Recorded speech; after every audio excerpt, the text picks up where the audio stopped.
Selamat pagi waktu Amerika Serikat, kemudian selamat malam waktu Indonesia.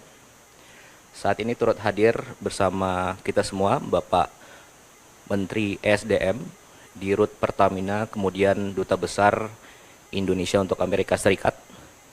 Jadi langsung saja, kemarin tanggal 19 Februari sejarah baru tercapai, terjadinya kesepakatan dagang yang ditandatangani langsung oleh Presiden Prabowo dan Presiden Donald Trump di berbagai sektor.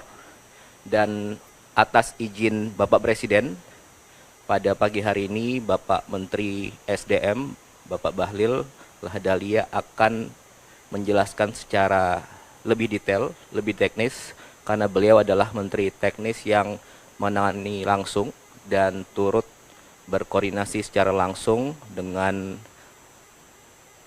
lembaga dan satker terkait untuk mengenai isi dari perjanjian tersebut. Tentunya di bidang energi, sumber daya alam, dan juga perusahaan minyak nasional kita yang terbesar, Pertamina. Selanjutnya Bapak Menteri SDM dipersilakan.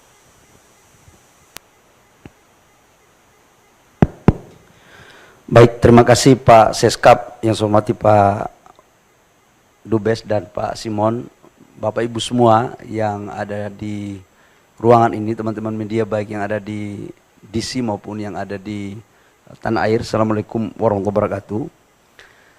Atas apa yang disampaikan oleh Pak Seskap untuk menindaklanjuti tentang poin-poin kesepakatan yang telah ditandatangani oleh Bapak Presiden Prabowo dan Bapak Presiden Amerika Pak Trump terkait dengan perjanjian dagang kita, izinkan saya untuk menyampaikan beberapa hal penting terkait dengan isi dan substansi dan langkah-langkah strategis.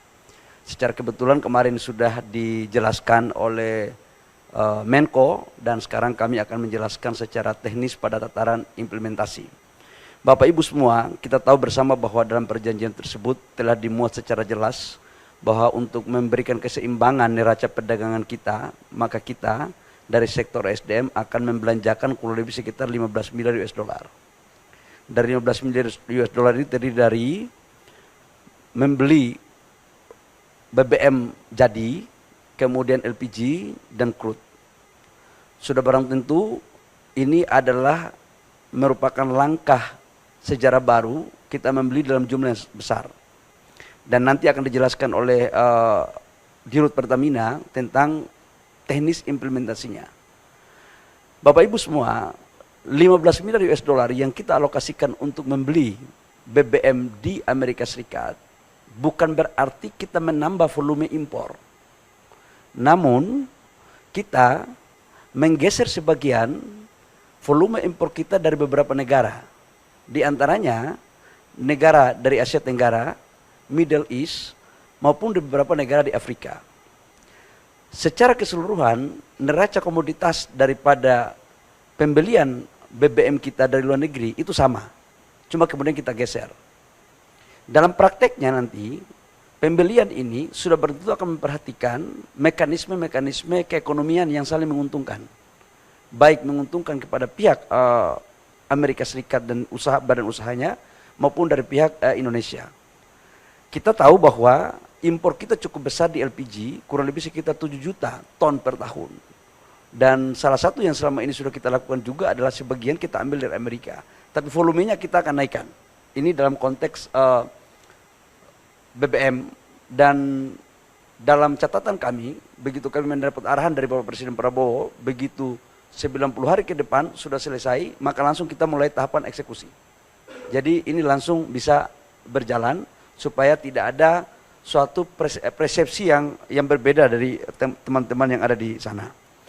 Yang kedua, kami juga menjelaskan tentang mineral kritikal, bahwa Indonesia menganut asas politik bebas aktif dalam konteks pergaulan diplomasi luar negeri. Tapi juga Indonesia menganut asas ekonomi bebas aktif. Artinya kita memberikan ruang yang sama kepada semua negara, termasuk Amerika dan beberapa negara lain yang akan melakukan investasi di Indonesia, khususnya di mineral kritikal. Dan ini sudah terjadi sebelum perjanjian ini pun sudah ada contoh seperti Freeport. Freeport itu perjanjiannya sudah kita lakukan dan mereka mempunyai konsesi secara baik mengikuti aturan, kemudian juga membangun smelter kurang lebih sekitar hampir 4 miliar US dollar, dan itu adalah salah satu smelter terbesar di dunia untuk pabrik tembaga. Nah, untuk mineral kritikal terkait dengan nikel, logam tanah jarang, dan mineral-mineral lainnya, kami telah bersepakat untuk memfasilitasi bagi pengusaha-pengusaha yang ada dari Amerika Serikat untuk melakukan investasi dengan tetap menghargai aturan-aturan yang berlaku dalam negara kita. Tapi kita juga akan memberikan prioritas untuk mendukung, memfasilitasi dalam rangka eksekusi, termasuk dalamnya ada investasinya. Jadi ini bisa bersama-sama.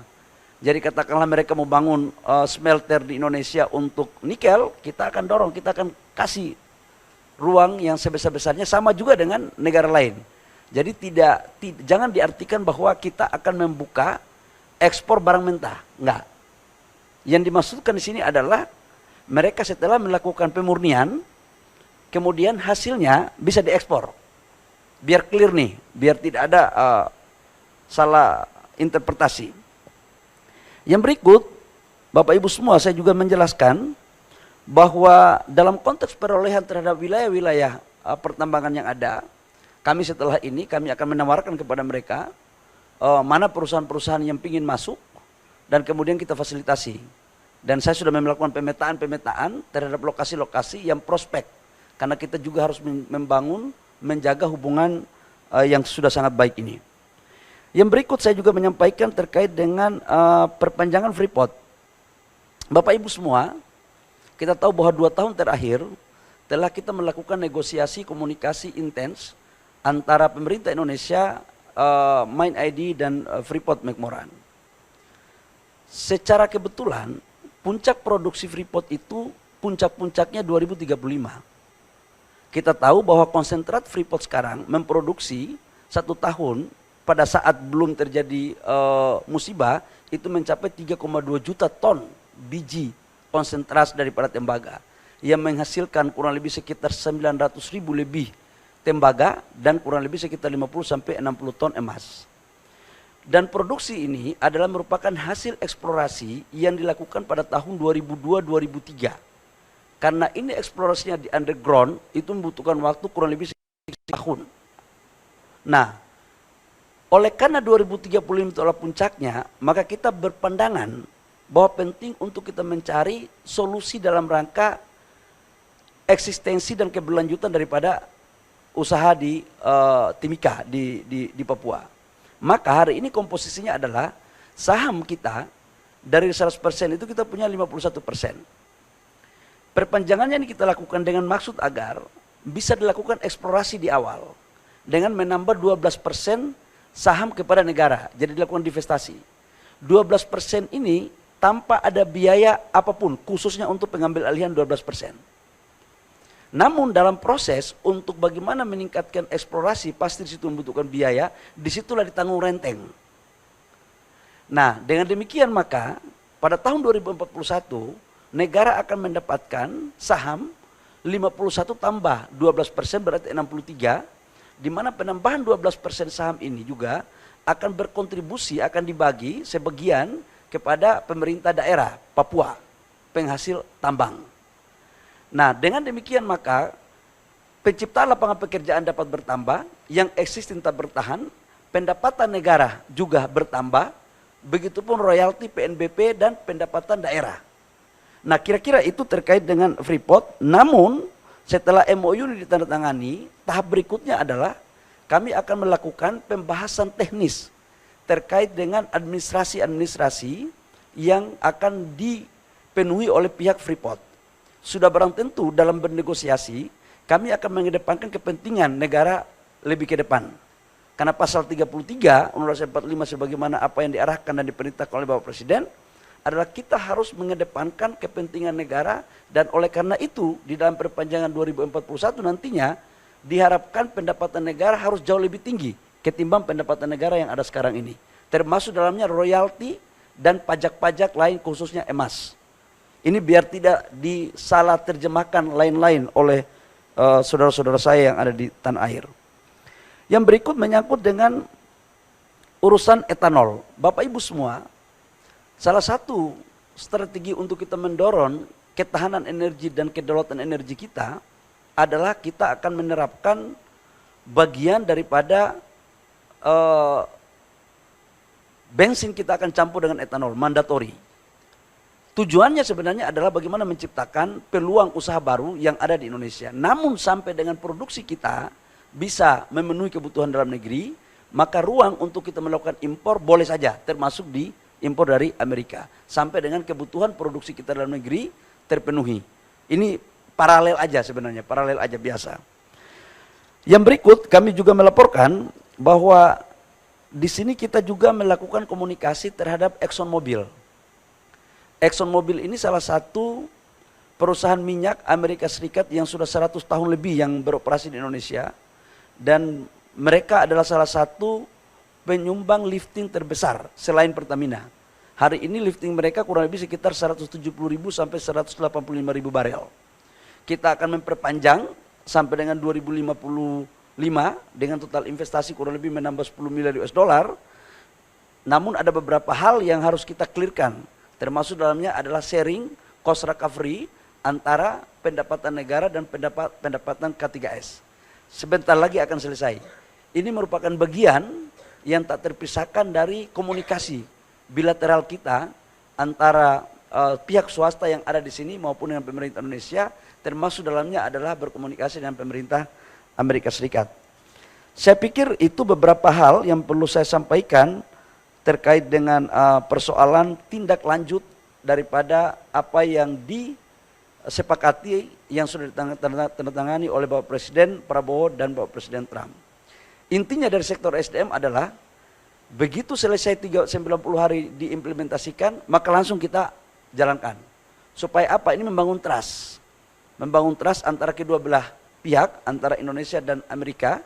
Dan ini sejalan dengan apa yang diperintahkan oleh Bapak Presiden Prabowo dalam rangka mewujudkan apa yang telah disepakati untuk kemudian perjanjian ini diharapkan saling menguntungkan kedua belah pihak. Harus win-win. Perjanjian ini tidak boleh menguntungkan salah satu pihak saja, tapi harus semua pihak merasakan keuntungan daripada perjanjian ini. Seizin Bapak Seskap, kami mohon izin kalau Bapak Seskap izinkan, nanti menyangkut dengan urusan detail terhadap perjanjian konkret pembelian beberapa komoditas daripada BBM mungkin akan disampaikan oleh Pak Dirut Pertamina. Pak Dirut, Pak Seskap sudah mengizinkan, saya persilakan. Baik, Assalamualaikum warahmatullahi wabarakatuh. Salam sejahtera untuk kita sekalian. Shalom, salve om swastiastu, namo buddhaya, salam kebajikan rahayu. Yang saya hormati Menteri SDM, Bapak Seskap, Bapak Dubes, Bapak Ibu sekalian, selamat pagi waktu Washington DC dan selamat malam waktu Jakarta. Baik Bapak Ibu sekalian, menyambung dari yang sudah disampaikan Bapak Menteri SDM bahwa Pertamina juga menjadi salah satu bagian dari kesepakatan dagang antara Amerika Serikat dan Indonesia, di mana kita telah menyepakati untuk melakukan impor energi sebesar 15 miliar dolar US. Dapat kami sampaikan di sini bahwa skema impor adalah sebagai jembatan kita menuju ketahanan, menuju kepada kemandirian energi. Pak Menteri SDM bersama seluruh jajarannya, kami di Pertamina serta seluruh K3S, SKK Migas, kami juga terus melakukan upaya-upaya agar supaya kita dapat meningkatkan produksi lifting kita yang kita mengetahui bersama kita mengalami natural decline dan tentunya butuh terobosan-terobosan serta inisiatif yang tentunya serta kerja keras yang lebih dari kita semua agar supaya kita dapat meningkatkan produksi dan lifting kita. Untuk memenuhi gap saat ini tentunya kita masih membutuhkan impor. Yang telah kami lakukan pada saat bulan Juli, kami juga telah merintis beberapa penandatanganan MOU dengan beberapa calon mitra dari Amerika Serikat, antara lain ada ExxonMobil, Chevron, KDT Global Resources, ada juga dari Hartree, dan kami juga masih membuka kepada calon-calon mitra dari Amerika Serikat. Dan pada beberapa hari yang lalu, Pertamina juga menandatangani MOU dengan Halliburton yang diwakili oleh CEO Halliburton Indonesia, Bapak Ankus, beserta saya dari Pertamina, antara lain untuk oil field recovery.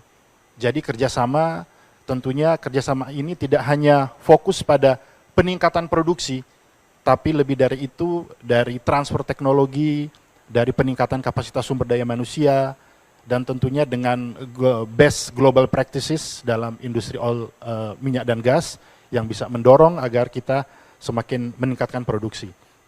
Nah, ada beberapa catatan penting yang perlu saya sampaikan di sini, bahwa rencana untuk impor energi dari Amerika Serikat, antara lain yang pertama adalah teknis yang kami lakukan ini adalah business as usual. Jadi sudah seperti yang kami jalankan selama ini. Yang kami jalankan selama ini tentunya proses ini akan melalui mekanisme tender dan bidding. Jadi tidak ada penunjukan langsung, tetapi seperti biasa mekanisme tender dan bidding yang tentunya terbuka. Kami juga hal berikutnya telah melakukan sosialisasi tentang persyaratan sekaligus prosedur untuk menjadi bagian dari mitra Pertamina. Ini yang terus kami lakukan dengan mitra-mitra yang ada di Amerika Serikat, dan tentunya terbuka, transparan. Dan berikutnya yang seperti sudah disampaikan Bapak Menteri SDM, bahwa untuk menjamin ketahanan energi, kita juga perlu untuk diversifikasi sumber dari crude ataupun dari produk yang kita butuhkan di dalam negeri. Kita juga harus memperbanyak sumber agar supaya kita memastikan memperoleh harga yang paling kompetitif. Dengan demikian tadi selain sumber dari Asia Tenggara, Middle East, dan juga dari Afrika, kita juga melihat peluang yang besar sumber dari Amerika Serikat. Dan kita mengetahui LPG Pertamina selama ini mengimpor porsi yang cukup besar dari Amerika Serikat, kurang lebih sekitar 57%. Nah, dengan adanya kesepakatan dagang ini tentunya kita akan bisa meningkatkan, bisa sampai ke 70%, begitu juga untuk crude yang berasal dari Amerika Serikat, kita juga akan dorong untuk peningkatan. Sementara untuk produk, kita akan terus melakukan penjajakan dengan mitra-mitra yang ada di Amerika Serikat. Dan sekali lagi, semua proses kita lakukan secara terbuka untuk menjamin semua aturan dengan baik. Kami juga tentunya kemarin kedua pimpinan menyampaikan bahwa perjanjian kerjasama ini adalah untuk win-win. Jadi untuk kebaikan dan kemajuan kedua negara. Dengan demikian, kedua negara sangat menghormati regulasi dan aturan yang berlaku di masing-masing negara. Dengan demikian, setelah kesepakatan ditandatangani, kita menunggu finalisasi dalam 90 hari ke depan. Tentunya Pertamina dengan berbagai masukan dari semua pihak yang tentunya peduli agar supaya proses dapat dilakukan sesuai prosedur, compliance sesuai aturan yang benar. Kita juga tentu membutuhkan dukungan nanti yang akan disiapkan oleh pemerintah berupa keputusan, perizinan, dan dukungan-dukungan lainnya. Dan kami pastikan bahwa proses yang sudah berjalan selama ini, yang tentunya Pertamina juga dalam semangat untuk meningkatkan, untuk transformasi tata kelola, agar tata kelola lebih baik. Dengan demikian kita berharap bahwa semua proses sebagai bagian dari kesepakatan dagang ini dapat berlangsung dengan baik, tentunya memberikan manfaat sebesar-besarnya untuk masyarakat Indonesia, dan tentunya untuk mitra kita di Amerika Serikat. Terima kasih. Wassalamualaikum warahmatullahi wabarakatuh. Salam sejahtera untuk kita sekalian. Shalom, salve, Om Santi, Santi, Santi Om, Namo Buddhaya. Salam kebajikan, Rahayu.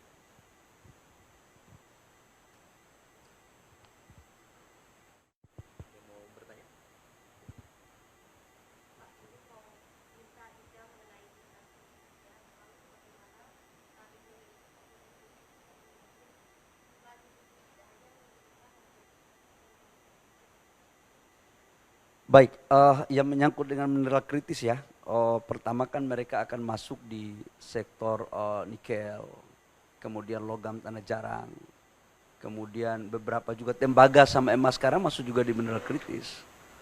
Jadi sekarang kita tawarkan aja mana perusahaan-perusahaannya, kita tawarkan dengan baik, dengan tetap menghargai aturan yang ada dalam negeri. Yang kedua, bisa juga dengan kita melakukan kolaborasi dengan BUMN kita. Jadi bisa join bareng-bareng. Yang sudah ada, mereka juga bisa masuk untuk ikut join bareng-bareng. Yang penting mereka bisa melakukan investasi. Jadi ada dua pola di sini. Yang pertama, mereka bisa masuk secara murni untuk eksplorasi, kemudian bisa melakukan produksi sendiri, atau bisa melakukan masuk dengan JV dengan perusahaan yang sudah existing. Itu satu.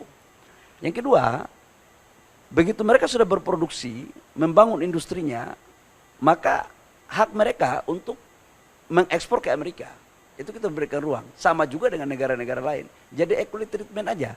Nggak ada sesuatu yang baru.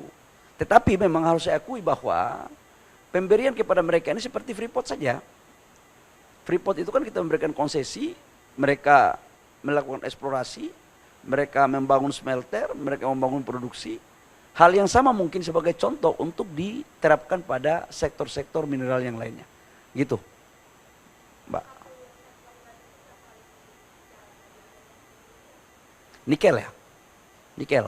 Dan kita kalau sudah masuk 90 hari dari sekarang, saya sebagai Menteri Teknis dengan senang hati untuk bisa memfasilitasi mereka dengan baik, dengan tetap mengikuti apa yang menjadi kebiasaan-kebiasaan aturan yang ada dalam negeri.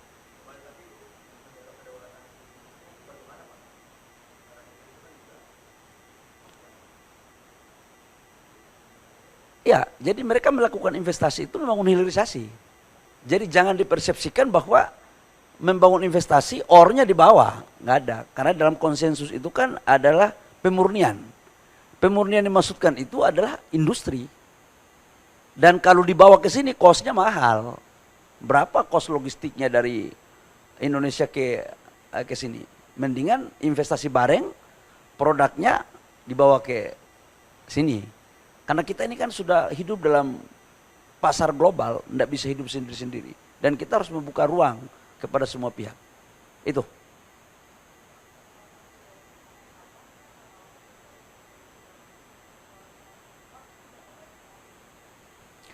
Kita memang ada mandatori. Mandatori kita 2028 itu diperkirakan sekitar 5-10%. Dari mandatori tersebut, sebagian memang industri dalam negeri sudah ada. Antara konsumsi dan produksi dalam negeri itu kekurangannya berapa, itu yang bisa kita impor. Jadi impor itu adalah untuk mengisi kekurangan daripada kebutuhan konsumsi dalam negeri. Dan untuk etanol yang dimaksudkan ini sebenarnya tidak hanya pada konteks pencampuran dengan bensin, tapi juga untuk industri-industri lain yang dibutuhkan. Karena selama ini memang kita juga masih membutuhkan impor.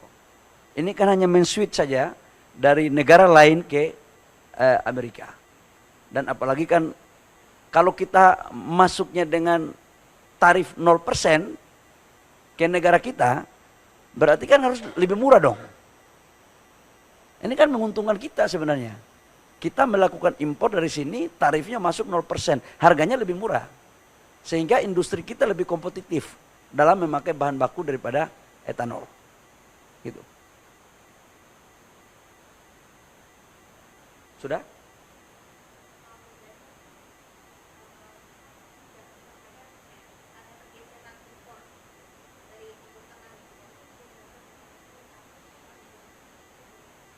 Saya akan menghitung kalkulasinya, saya akan membuat mandatori kepada Pertamina, nanti Pertamina akan melakukan impor. Kenapa Pertamina?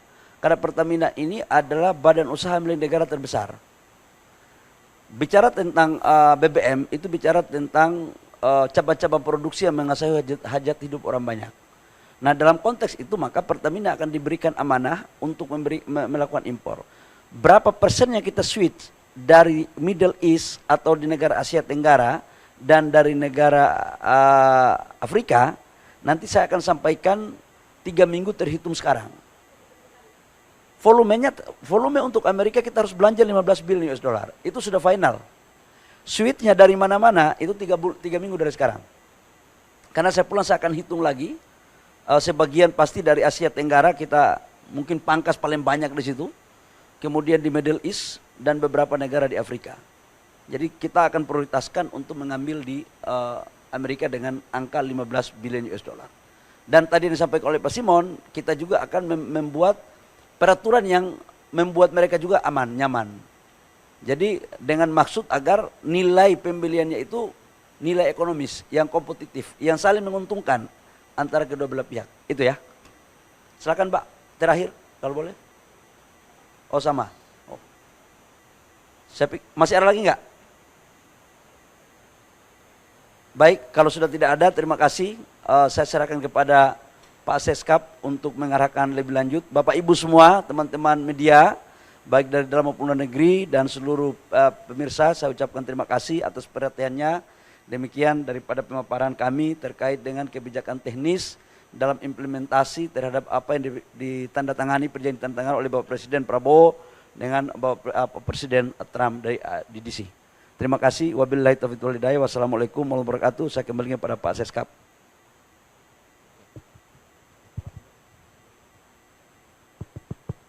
Sudah ya semua?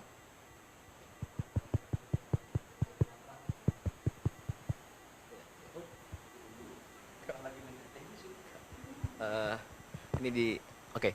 Jadi gini, selain topik yang dibicarakan Pak Menteri SDM kemudian di Pertamina, jadi kemarin itu setelah selesai, jadi Bapak Presiden melakukan bilateral dengan Presiden Donald Trump. Jadi kemarin ada lebih dari 15 kepala negara dan pemerintah gitu ya. Jadi kemudian satu-satunya kepala negara yang melakukan bilateral dengan Presiden Trump itu salah satunya dan satu-satunya adalah Presiden Prabowo. Kemudian di situ juga dilaksanakan penandatanganan langsung perjanjian, yang mana saya mau ingatkan lagi, jadi perjanjiannya memang 19%, menjadi 19%. Dari sebelumnya tahun lalu itu 32%, menjadi 19% gitu ya. Itu satu. Kemudian yang kedua, ada tarif 0% untuk 1.819 produk unggulan, khususnya di bidang pertanian dan industri, kopi, kakao, minyak kelapa sawit, kemudian semiconductor itu. Kemudian setelah pelaksanaan penandatanganan, kemudian Presiden Prabowo dan Presiden Trump melaksanakan pertemuan kurang lebih sekitar 30 menit. Tentunya banyak pembicaraan di sana dan kita tunggu.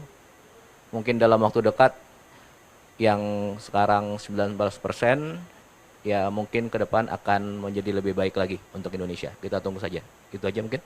Ya, saya rasa cukup rekan-rekan semua. Terima kasih. Tadi Bapak Menteri SDM sudah menjelaskan secara detail, teknis, kemudian apa isi perjanjiannya, kemudian apa keuntungan yang diperoleh oleh Indonesia, gitu ya. Jadi terima kasih Pak Menteri, Pak Dirut Pertamina, Pak Dubes. Terima kasih rekan-rekan media semua. Terima kasih. Wassalamualaikum warahmatullahi wabarakatuh.